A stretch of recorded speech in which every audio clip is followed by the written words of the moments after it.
बोलो शंकर भगवान की जय हो भी। जय जय भोलेनाथ। आइए शिव कथा में प्रवेश करते हैं।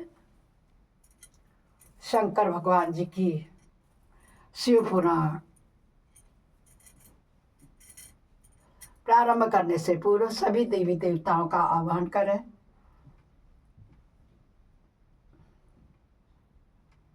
गजाननं भूतगणाद सेवितं कल्पितजम्बूफलचारुभक्षणम् उमासुतं शोकविनाशकारकं नमामि विघ्नेश्वर पादपङ्कजम्।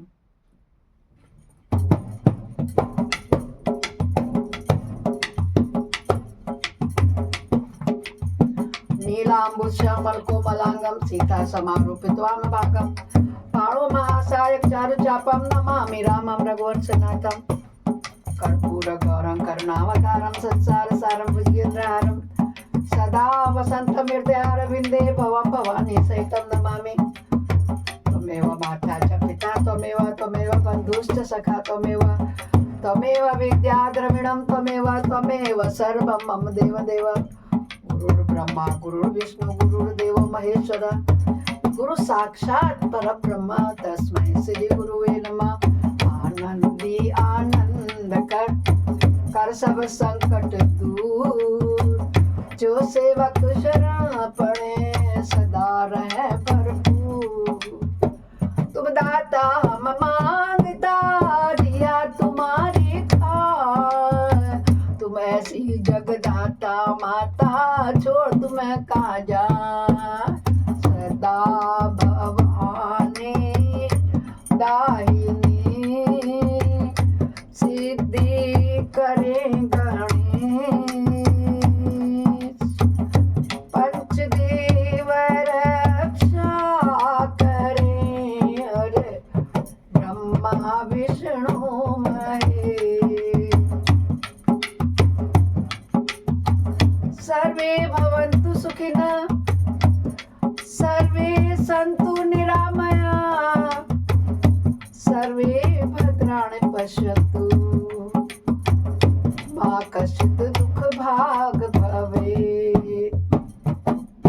हम कथा सुनाते हैं शिव शंकर की हम कथा सुनाते हैं। जिसे श्रवण कर मिट जाती है। भक्तों मात्र श्रवण मात्र से आपको तो पढ़ना भी नहीं है, मनन करते सिर्फ ना लगा लो और सो जाओ। जब आप रेस्ट टाइम पर हो, बिस्तर में सोने जा रहे हो, कुछ काम कर रहे हो, लगाओ, टीवी में ऑन करो, मोबाइल में ऑन करो और काम करते रहो। मात्र क्या कह रहे हैं, वेद पुराणों में खुद कहा है इसको, ये लाइन, अरे जिसे श्रवण कर मिट जाती है जन्म जन्म की व्यथा। यही है शिव शंकर की कथा, यही है भोले बाबा की कथा। यही शिव शंकर की कथा, यही है भोले बाबा की कथा।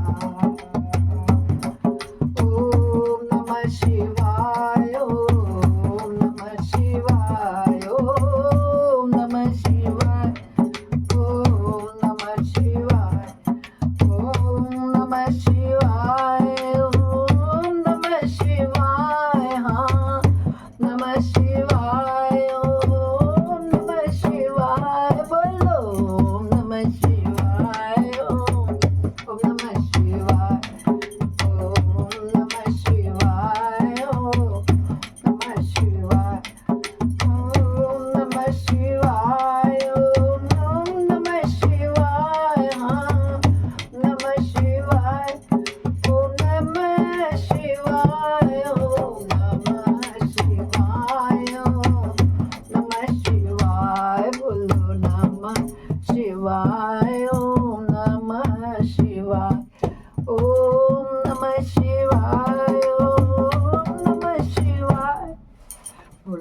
शंकर भगवान की जय होवे, भोलेनाथ की जय होवे।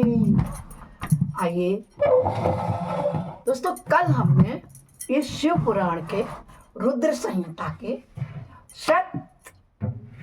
शिव सत रुद्र संहिता खंड का पूर्ण अध्याय कर लिया था। उसमें कुल 42 खंड थे, अध्याय थे, जो हमने पूर्ण कर दिया। आज हम कोटि रुद्र संहिता में प्रवेश कर रहे हैं। बोलो शंकर भगवान की जय होवे। इसमें हमने आपको बताया था कि मैं 12 ज्योतिर्लिंगों का और उनके उपलिंगों का वर्णन करूंगी। तो मैं आपको आज प्रथम अध्याय में ले चलती हूँ। आइए प्रथम पहले उनकी वंदना करते हैं। सभी लोग करबद्ध हो या हृदय रूपी मन में श्रद्धा भाव से हाथ जोड़ के, जो निर्विकार होते हुए भी अपनी माया से ही विराट विश्व का आकार धारण कर लेते हैं।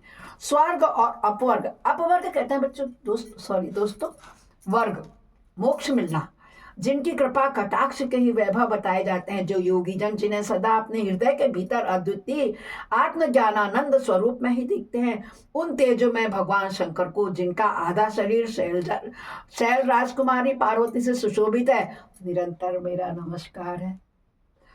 जिसकी कृपा पूर्ण चितवन बड़ी ही सुंदर है, जिसका मुखारबिंद मंद मुस्कान की छटा से अत्यंत मनोहर दिखाई देता है, जो चंद्रमा की कला से परम उज्ज्वल है, जो आध्यात्मिक आदि तीनों तापों को शांत कर देने में समर्थ है, जिसका स्वरूप सच्चिन्मय और परमानंद रूप से प्रकाशित होता है, तथा जो गिरिराज नंदनी पार्वती के भुज पास से अवस्थित है, वह शिव नामक कोई अनिवर्चनीय तेजा पुंज सबका कल्याण करे। तो सूर्य से कहते हैं ऋषि क्या कहते हैं सूर्य से कि आपने संपूर्ण लोकों के हितकारी कामना से नाना प्रकार के आख्यानों से युक्त जो शिवावतार का महात्म्य बताया, वह तो बहुत ही उत्तम था। आप अब पुनः शिव के परम उत्तम महात्म्य का तथा शिवलिंग की महिमा का प्रसन्नता पूर्वक वर्णन कीजिए। आप शिव भक्तों में श्रेष्ठ हैं, अतः धन्य है प्रभु। आपके मुखार बिंद से निकले हुए भगवान शिव के सुरम्य यश रूपी अमृत का अपने कर्णपुटों द्वारा पान करके हम तृप्त नहीं हो रहे हैं। अभी और सुनाओ, कह रहे है ना। अतः फिर उसी का वर्णन कीजिए। व्यास शिष्य भूमंडल में तीर्थ से तीर्थ में जो जो शुभ लिंग हैं, अथवा अन्य अन्य स्थलों में भी जो जो प्रसिद्ध शिवलिंग विराजमान है, परमेश्वर शिव के उन सभी दिव्य लिंगों का समस्त लोगों के हितों की इच्छा से आप हमें वर्णन करके सुनाइए। कहते हैं ना ऐसे, तो जब वो कह रहे हैं तो फिर हम भी सुनेंगे, और इस पर लिखा हुआ है, मैं भी आपको सुनाऊंगी।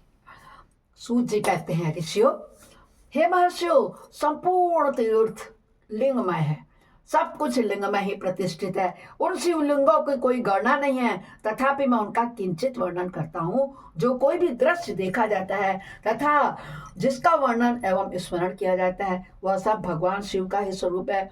कोई भी वस्तु शिव के स्वरूप से भिन्न नहीं है। साधु शिरोमणियों भगवान शंभु ने सब लिंगों पर अनुपकार करने के लिए ही देवता, असुर और मनुष्यों सहित तीनों लोकों को लिंग रूप से व्याप्त कर रखा है। आप देखिए, हमारा भारतवर्ष और हमारी देवभूमि, जहाँ आप देखेंगे सब जगह एक एक गली गली में शिवलिंग है, शिव जी के मंदिर है।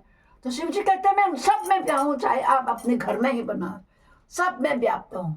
चाहे मैं बोलो शंकर भगवान की जय हो, मेरे घर में जो रखे हुए हैं उनकी भी जय हो, सब जगह शिव जी व्याप्त है। ये मत सोचिए कि कहाँ नहीं है।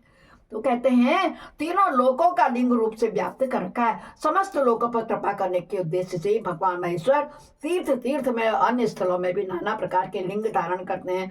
जहां जहां जब भक्तों ने भक्ति पूर्वक भगवान शंभु का स्मरण किया, तहां तहां तब अवतार लेकर के कार्य करते हुए स्थित हो गए।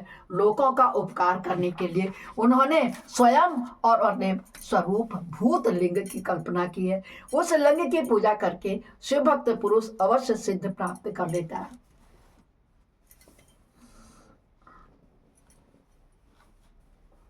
ब्राह्मणों, भूमंडल में जो लिंग है उनकी गणना नहीं हो सकती, तथापि मैं प्रधान शिवलिंगों के परिचय देता हूँ। मुनि श्रेष्ठ शौनक, इस भूतल पर मैं जो मुख्य मुख्य ज्योतिर्लिंग है उनको आज मैं वर्णन करता हूँ। उनका नाम सुनने मात्र से पाप दूर हो जाता है, तो इसलिए ध्यान से सुनिए। सौराष्ट्र में सोमनाथ, श्रीशैल पर मल्लिकार्जुन, उज्जैनी में महाकाल, ओंकार तीर्थ में परमेश्वर, हिमालय के शिखर पर केदार, डाकिनी में भीमशंकर, वाराणसी में विश्वनाथ, गोदावरी के तट पर त्र्यंबकम, सीताभूमि में बैद्यनाथ, दारुका वनम में नागेश, सेतुबंध में रामेश्वर तथा शिवालय में घुमेश्वर का स्मरण करे। जो प्रतिदिन प्रातः काल उठकर इन 12 नाम का पाठ करता है वह सब प्रकार से पापों से संपूर्ण सिद्धियों को फल प्राप्त कर लेता है। हे मनुष्य रो, जिस जिस मनोरथ को पाने की इच्छा रखकर मनुष्य, श्रेष्ठ मनुष्य इस 12 नामों का पाठ करेंगे, वे इस लोक और परलोक में उस मनोरथ को प्राप्त अवश्य करेंगे। जो शुद्ध अंतकरण वाले पुरुष निष्काम से इन नामों का पाठ करेंगे, उन्हें कभी माता के गर्भ से निवास नहीं करना पड़ेगा। इन सबके पूजन मात्र से इहलोक में समस्त वर्णों के लोगों के दुखों का नाश हो जाएगा और परलोक में उन्हें अवश्य ही मोक्ष प्राप्त होगा। ये मैं नहीं कह रही हूँ, ये शिव पुराण हमारा महान ग्रंथ है जो उसमें लिखा गया है। और दोस्तों, ये धार्मिक ग्रंथों में, पुराणों में हमारी जो बातें होती है वो कोई भी असत्य नहीं होती हैं, सब सत्य होती हैं। इसलिए कहा गया है कि इन सब के पूजन मात्र में ही लोक में समस्त वर्णों के लोगों को दुखों का नाश हो जाता है और परलोक में उन्हें अवश्य मोक्ष प्राप्त होता है। इन 12 ज्योतिर्लिंगों को नैवेद्य यत्न पूर्वक ग्रहण खाना चाहिए। ऐसा करने वाले पुरुष के सारे पाप उसी क्षण जलकर भस्म हो जाते हैं। यह मैंने ज्योतिर्लिंगों के दर्शन और पूजन का फल बताया।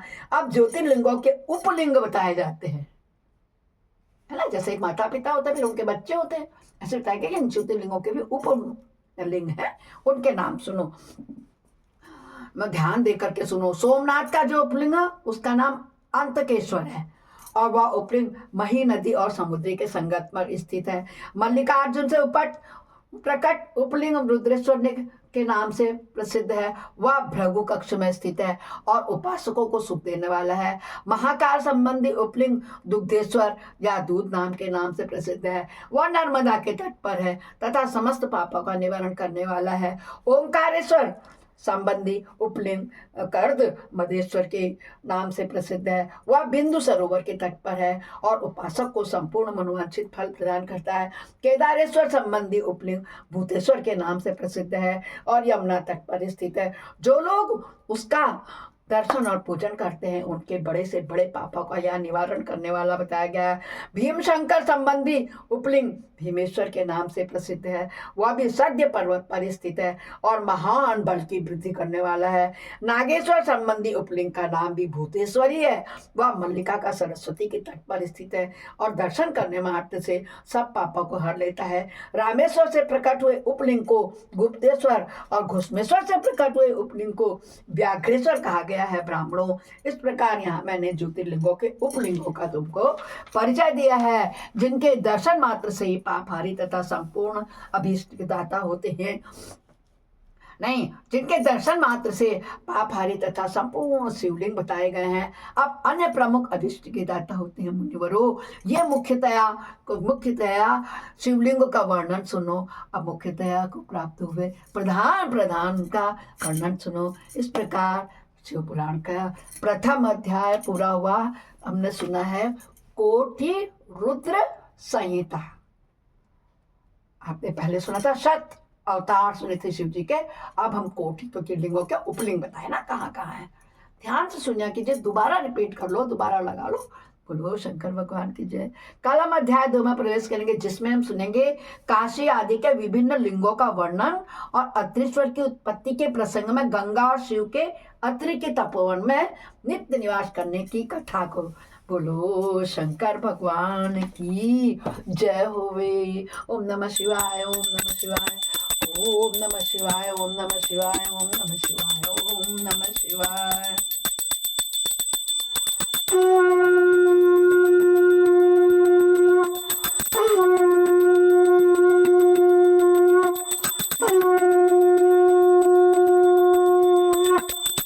अपराध सहस्राणि क्रियन्ते अनिशमया दासोऽमिति माम त्वां क्षमस्व परमेश्वरे।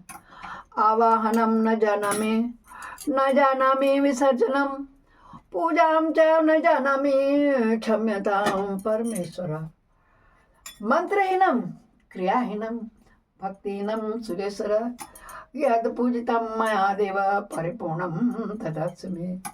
हे शंकर भगवान, हमारे सभी अपराधों को क्षमा करना, बुरा ना कहें, बुरा ना सुने, बुरा ना करें। बोलो हर हर हर महादेव।